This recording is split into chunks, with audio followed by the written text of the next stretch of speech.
I went to the Innovation Hub, which I think is now called the Entrepreneurs Hub.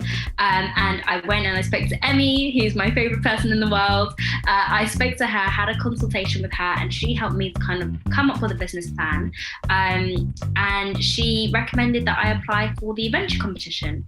So I did, and fortunately I was a winner. I think it was in 2018 I won, which was really, really great for me. I was able to use that capital to pay for my course, so that was a step, and also as like the first bit of money to kind of buy my stock, buy my ingredients, and start.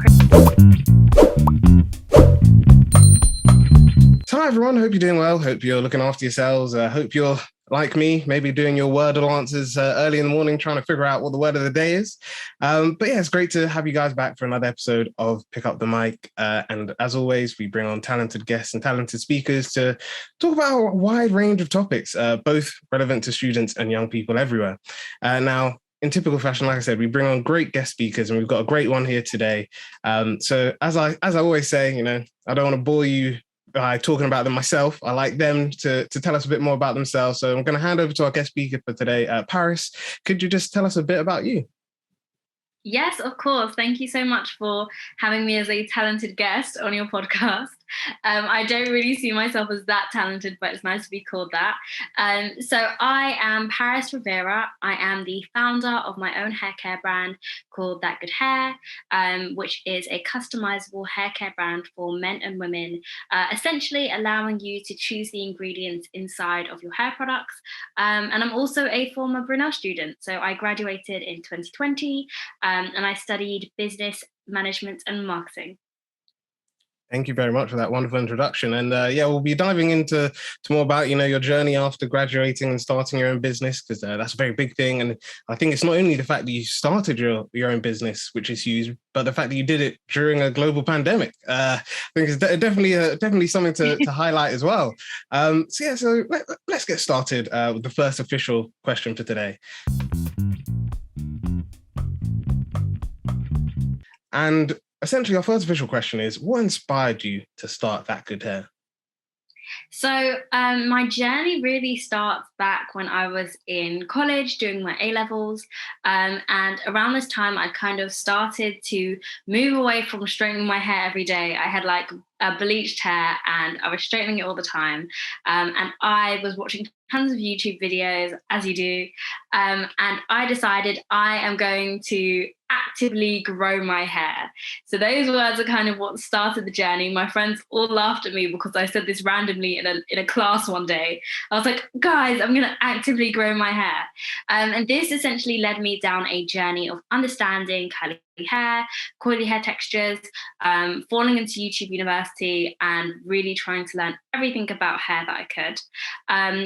Fast forwarding then to when I was at university, I was studying business, still obsessed with hair, particularly obsessed with DIY hair products. So I was the girl mashing up bananas and putting them in my hair with yogurt and eggs and all of this stuff. And my mum would always have a go at me because I'd leave things like rice water and all of these weird concoctions in the fridge. And I am a bit of a lazy person.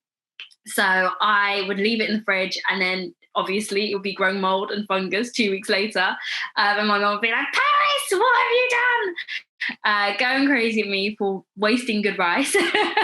So I always wished that there was just a way that I could choose the ingredients inside of my hair products. But there's nothing like that really out there that lets you choose the ingredients. Not only that, but this was also coupled with the fact that I found out I have a fragrance allergy. So a lot of the hair products that are in mainstream shops, I can't use anyways. So with these concoctions that I was making, I was using essential oils, which is obviously a natural way to fragrance your hair products. And that's what really led me down the journey. I loved making DIY hair products. I was studying business anyways. And I kind of just got the light bulb moment of, I could actually turn this into a business. So I decided to, whilst at university, decided to study another 2-year course alongside this in organic hair product formulation, which is where I learned how to make conditioners and leave-in conditioners and shampoos and hairsprays and everything that you can imagine. And this was a really practical, hands-on course. I was in the lab. I've got my homogenizer back there now. So this really taught me everything I needed to know about actually making the hair products, coupled with my business degree of learning how to start a business. And my intention was to basically finish my degree and go into launching my business and working it full time. Wow, that's an amazing story, and it's great to see how your journeys, I guess, progressed. And I guess one key thing before we go to the next question that I want to ask is, I know myself, obviously from previous discussions about how you were able to start your own business, but there might be some students, especially Brunel students, listening, thinking, you graduated and then started your own business. Where was the in-between step? So I'm just wondering if you wouldn't mind telling our listeners, I guess, the opportunities that you applied for. Yes, of course. So Brunel was actually a major part of me kind of starting up my business. So in my second year after I got my light bulb moment, I went to the Innovation Hub, which I think is now called the Entrepreneurs Hub. And I went and I spoke to Emmy, who's my favorite person in the world. I spoke to her, had a consultation with her, and she helped me to kind of come up with a business plan. And she recommended that I apply for the venture competition. So I did, and fortunately I was a winner. I think it was in 2018 I won. Which was really, really great for me. I was able to use that capital to pay for my course. So that was a step. And also as like the first bit of money to kind of buy my stock, buy my ingredients, and start creating my own hair products. Wow, that's really great. And I think that's key because, as for my course, my master's, we do a bit of like entrepreneurship, and that was one of the things that we were lucky to have the Entrepreneur Hub speak to us. And I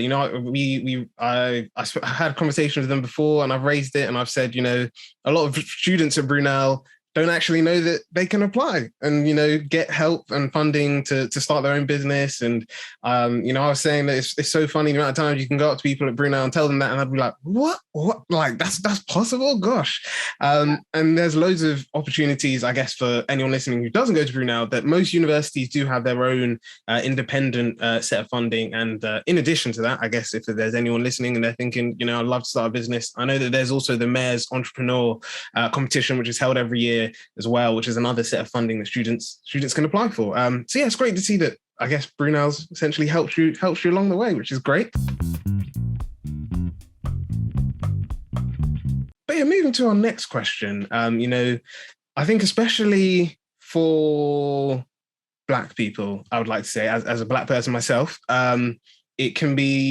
there are a lot of misconceptions about hair products, and I guess the right ones for you, the ones that I guess will make your hair, keep it healthy, I guess is the best way to describe it. So essentially, what are some of the misconceptions around healthcare products, hair products? Yeah, no, there are a ton of misconceptions around hair products, definitely, especially for Black people, for people of color. And this is kind of mainly in the products that are marketed towards us. So a lot of the time you'll have brands like Cantu, or you'll just have a brand like Shea Moisture. Well, actually, Shea Moisture is Black owned, but you'll have a ton of brands like ORS, which kind of appear to be Black owned brands or brands that are for Black people. But they're not. A lot of the time, these products tend to have a higher level of chemicals in. And they've got toxic chemicals that have been linked to things like fibroids, asthma-related chemicals as well. And these are listed on the packaging. A lot of the time, though, like with me, it's in the fragrance. So with fragrance on hair products, you don't actually have to say the ingredients that are inside. But a lot of these have been linked. A lot of the ingredients inside of fragrances have been linked to causing cancer, have been linked to causing fibroids, and other harmful illnesses. Endocrine disruptors, which can cause you to have like a weakened immune system, formaldehyde, parabens, tons of different ingredients are inside of these hair products that are particularly marketed towards Black women or Black people overall. And I think one other factor that a lot of people don't realize as well is that the way we use hair products is different. So a lot of the time we can buy a conditioner and the conditioner will say use for 7 to 10 minutes, but we'll leave that conditioner on overnight. we'll be doing a deep conditioning and then we'll leave it onto our hair overnight, and that can actually have a lot of harmful impacts on our health and on our hair as well, because initially it will feel soft, but then it will get drier quicker. There's loads of different things, but particularly when it comes to our health, these ingredients that are only meant to be on your body for a short amount of time are now on for a prolonged period of time, and this can really cause issues to your health. Yeah, and I think it's kind of like what you were saying.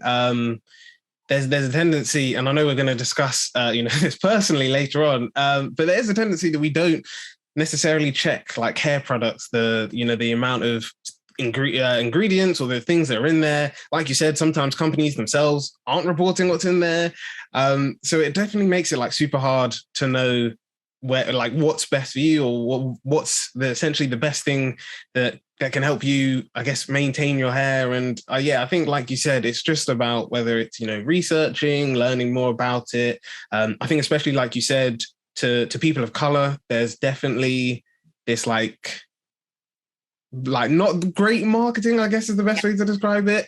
So it's really good to have, businesses like your own that essentially, help to address these misconceptions and ensure that everyone who's, I guess, is using the product is aware of what's actually in them. Because like you said, with yourself having the allergy, it's you sometimes you never know these things until you're exposed to them. So it's great to see that you're doing amazing work with that. I think sorry, and just to carry on with that point as well, I think Black women spend a considerably larger amount than our white counterparts. And so when products are marketed towards us, it's very, very intentional. And we spend the most in the market on hair care. And this really has an impact because you think that the people who make these hair products will go, okay, well, you know what? This group spend the most on hair care, so let's just make it as best as we can for them. But instead, we get given the much cheaper ingredients, the harmful ingredients, and there are better quality options out there. Not to brag, us, that could hurt, but no, there are so many other Black-owned female brands, or just natural organic brands that do use high quality ingredients and avoid the harmful ones that are harmful to your hair and your body. Yeah, no, that's so true. And that really nicely leads on to our next question for you, Paris.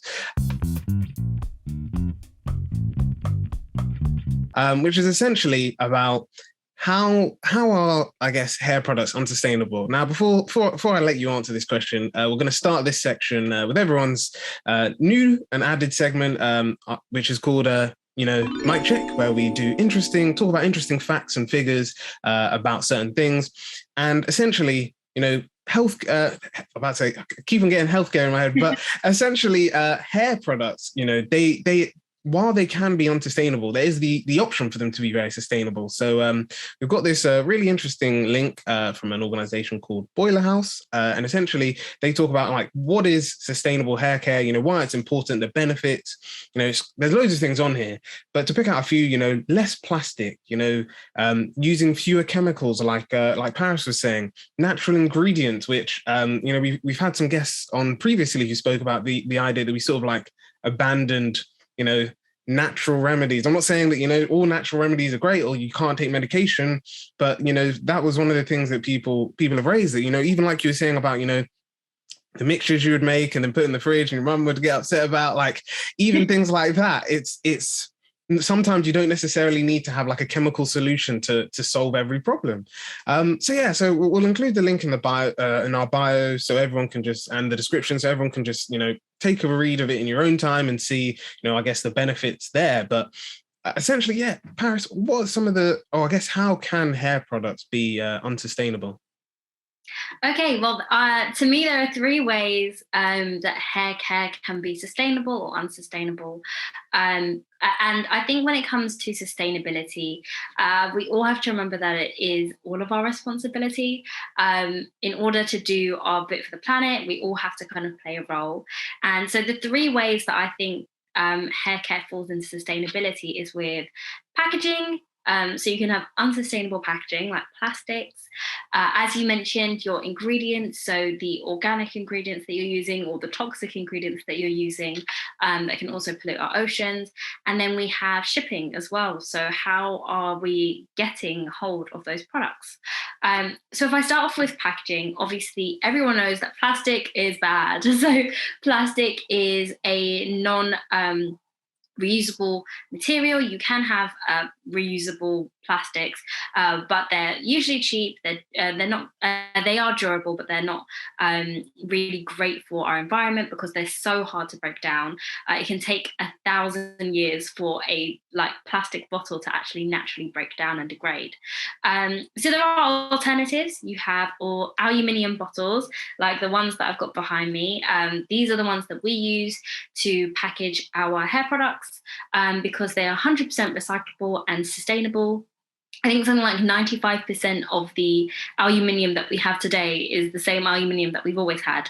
So it's infinitely reusable, they're durable, they're lightweight, and they're easy to transport. The other alternative is glass. So glass is great because, again, glass containers, they're not really treated with chemicals, and they're durable. However, they are a bit heavier and they can break. So I wouldn't really recommend them for shampoo because if you drop a shampoo bottle and it breaks whilst you're in the shower, you may hurt yourself. So that's my only thing with glass, but it is another reusable, recyclable alternative. And then I think when it comes to your ingredients, you really want to be looking out for hair products that don't contain harmful dyes and chemicals, because when it washes down your drain, it washes to the ocean, and it can really contaminate the waters. So it can contaminate the fish and the wildlife that live in the waters and that drink the waters as well. But you also want to be looking out for toxic ingredients that are found in relaxers or hot oil treatments. So this can include like formaldehyde, yes, parabens, fragrance, chemicals, and these can all impact our health. So some of these ingredients have been related to cancer, as I mentioned before, asthma, endocrine disruptors. So these can make you ill, but they can also pollute our environment. So I'd really recommend looking for organic ingredients that are pesticide-free. Even making your own organic and natural hair products isn't as difficult as you may think. There's so many videos on YouTube. There's so many other solutions now. There's so many other brands, smaller brands as well, that would love to have your order and would dance around if they did. So that's another great way. And the third thing that I mentioned is shipping. So I think with shipping, we have to be aware of our carbon footprint. So I learned about my carbon footprint in primary school, and it's always stuck with me, and how you can minimize your impacts on the environment. So obviously with transportation, the shipping industry is responsible for about 940 million tons of CO2 annually, which obviously impacts our planet. So I think for me, it's really great to shop locally. So this is making sure that you're not importing products from abroad. If you can, travel to your local shops to purchase your hair products. At That Good Hair, we only sell our products in the UK. We are stocked in some shops, but mainly we sell online, and we really like to make sure we only sell within the UK, so we're not having to ship internationally and have the cost of travel by sea or by air polluting the environment. So I think those are the three ways that you can really channel sustainability into your hair care.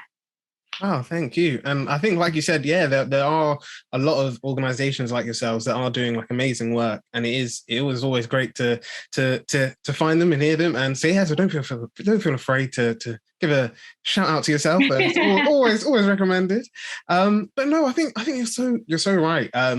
Even like researching both for this episode, but through my undergrad as well, the amount of, like, whether it's chemicals in the water get from from different things, or whether it's to do with plastic pollution, that we can have a huge harm on the environment. And it's great to see that, like you were saying, that that you're using these aluminium bottles, which is great. I know even like to this day, I still struggle with plastic bottles and knowing like what does the symbol mean. Sometimes I've got to look it up. So I think it's really great to see that you're doing amazing work on that. And yeah, we've now come to the last question before I hand over to you to ask me the question you prepared for us. And essentially, this question, it might be a bit tough to pick something, but I'm sure you can do it. But you've been doing that good hair for some time now, and I just wanted to ask you, what's been your favorite moment from this journey? What's been that one thing that you're just like, I love it? No, that is definitely a tough question. I think for me, the thing that I loved the most has to be, you know what? Nothing beats the day I launched. So I launched on the day that was meant to be my graduation. I launched, when did I? It was obviously 2020, right at the pandemic, and getting all of the support from so many people. I think my goal was hitting like 40 orders. I definitely didn't hit 40, but I think I hit something like 37. And having so much support from people, like really was really moving. That was definitely my best day. Ever since we've obviously grown, I've now like got a whole room dedicated to being a lab, which is incredible. We've done events and things like that, but I will never forget that day, the feeling of that day. Oh, and also I've won an award for Entrepreneur of the Year in 2020 at Brunel, which was again a lovely moment. Wow, that's really cool, and I think that's really impactful, because I think, like you said, a lot of people, especially whether it's they're starting their own business or starting just, I don't know, a creative outlet, they generally have that tendency to be like, oh, I don't really know how it's going to go, and it could go either way. But it's amazing to see that I guess from the start, you've had that support, and it's always, I guess, stuck with you ever since. I know even for us as a podcast, we always find it funny when people go back and listen to our first episode, because we as a team, we say that when we listen back, we're just like, oh gosh, like we just Yeah. But it's great to see that, for you, it's been like an impactful, I guess, moment on your entrepreneurial journey, and that's always great to see. And yeah, I'm sure our listeners, even from listening, will be thinking, maybe I should subscribe to That Good Hair. And you might maybe hopefully get some new customers as well. Fingers crossed. But yeah, I'm now going to go on to passing the mic. So I'm now going to hand over the mic over to, I'll pick it up here. I've got my mic right here. But I'm now going to hand over to Paris to let me know the question that she's going to ask me today. Yeah, of course.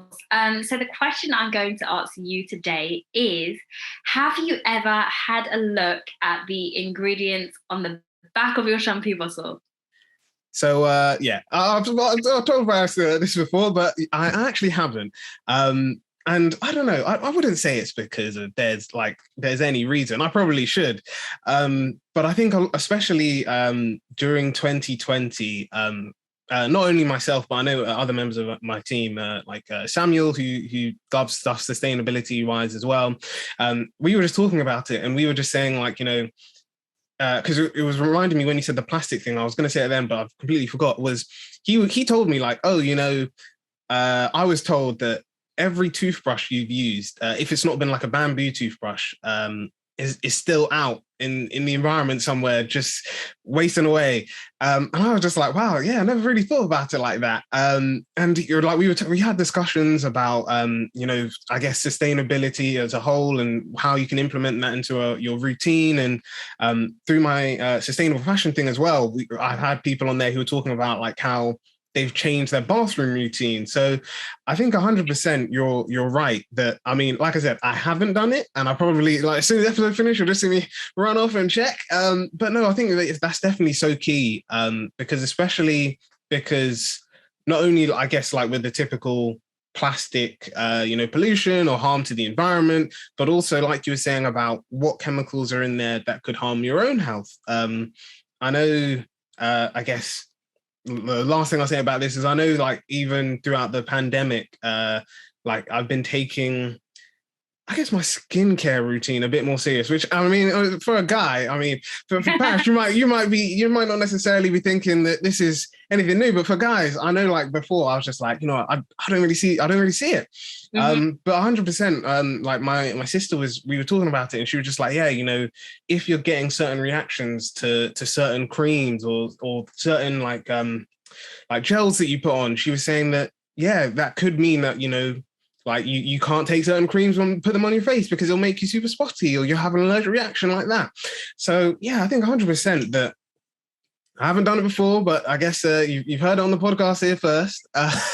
I've committed to checking my whole bathroom and my whole routine and checking the ingredients in there. And who knows? Next time, if Paris is happy to come back on again, who knows? By that point, I'll be able to tell you exactly like these are the things that are in my bathroom. These are the chemicals.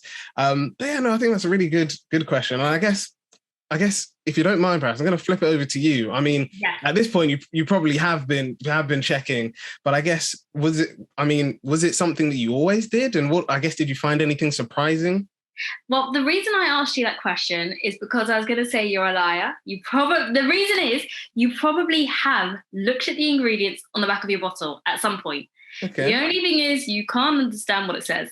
That's true. Because it's a whole load of aqua, panthenol, this, that, and none of the ingredients really make sense, which is fine and it's completely normal. Even things like avocado oil are written in Latin, so or coconut oil. It makes it a lot difficult, very difficult for you to kind of actually understand. Oh, I know what this is, or aqua water. It makes it really difficult. But there are so many ingredients that aren't really good for you inside of your shampoo bottles, from sulfates to mineral oil to petroleum to formaldehyde. But there are ways that you can actually spot the ingredients that aren't good for you. So things that end in ethanol are typically really harsh alcohols. If you see petroleum, if you see formaldehyde, which I've probably said 1,000,001 times, if you see cocamide, so there's different ways that you can if you see cone, it's usually a silicone. So there are different ways that you can kind of spot the ingredients that you should be looking out for. To make it a bit easy, I've got a page on my website, which is an ingredients glossary.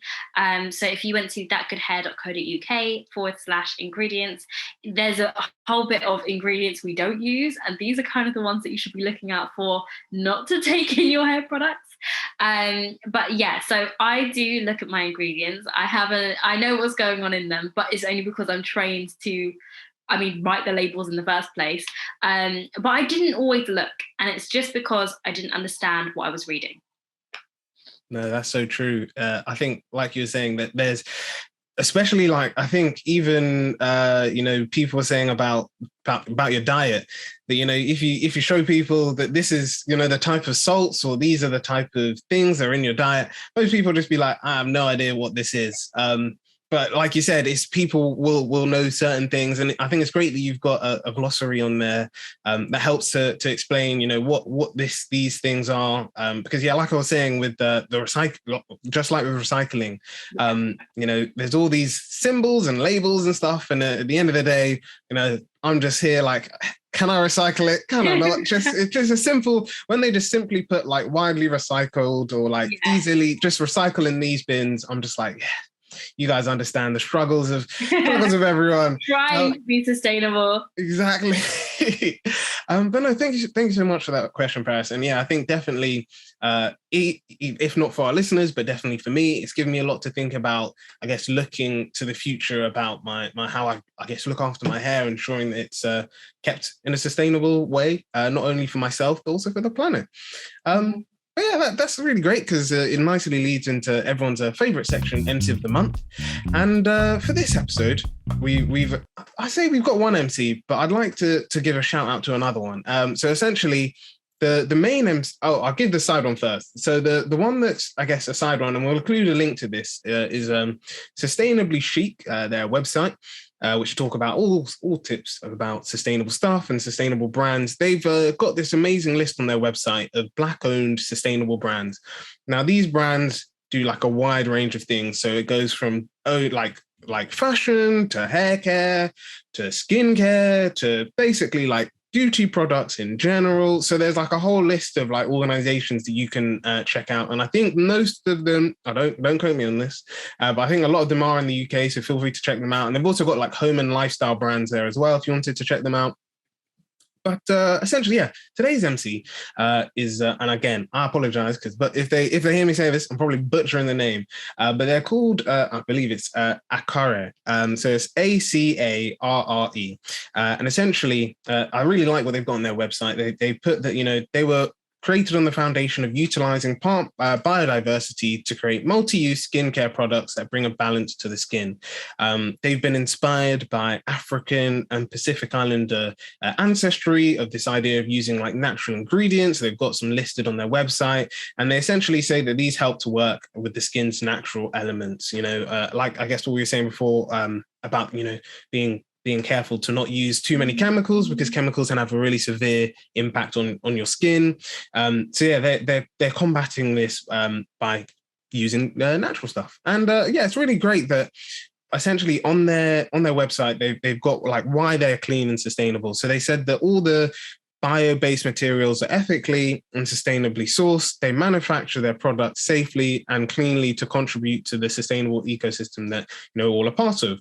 And they've even got on their website, how they're how they're carbon neutral from the source. So from I guess extracting these materials from the environment to how it gets to you as a consumer. So yeah, so we'll include a link to their page, and feel free to check it out. I'm sure you'll find some skincare product to your use, which will be great.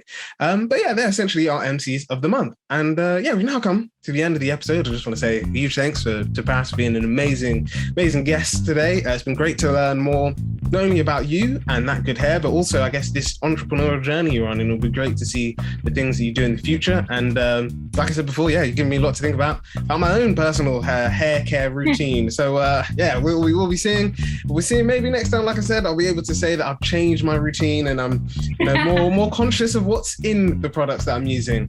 But I guess before you go, Paris, we just want to know if any of our listeners are listening and they, I know you've given your website before, but I know some of our listeners might not have written it down then. Essentially, if anyone wants to, get in contact, whether that's to purchase things, to know more about you or anything else, what's the best way for them to do that? The best way is to contact me via my website, so thatgoodhair.co.uk, or on any social media. So we are at thatgoodhairuk. And one other little plug that I have is that every Earth Day I hold an event.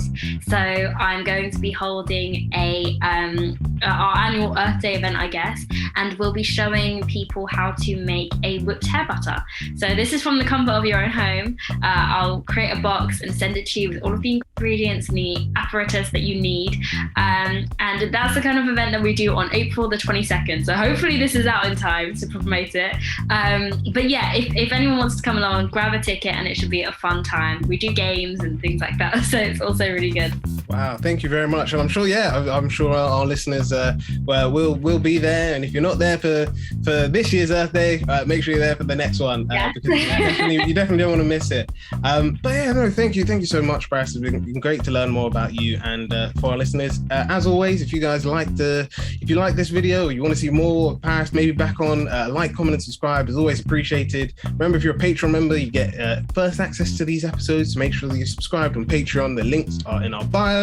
And yeah, thanks everyone for being here today. It's been great to have you here. And yeah, keep an eye out for the next episode of Pick Up the Mic. Thank you. Bye. You're welcome. Bye, guys.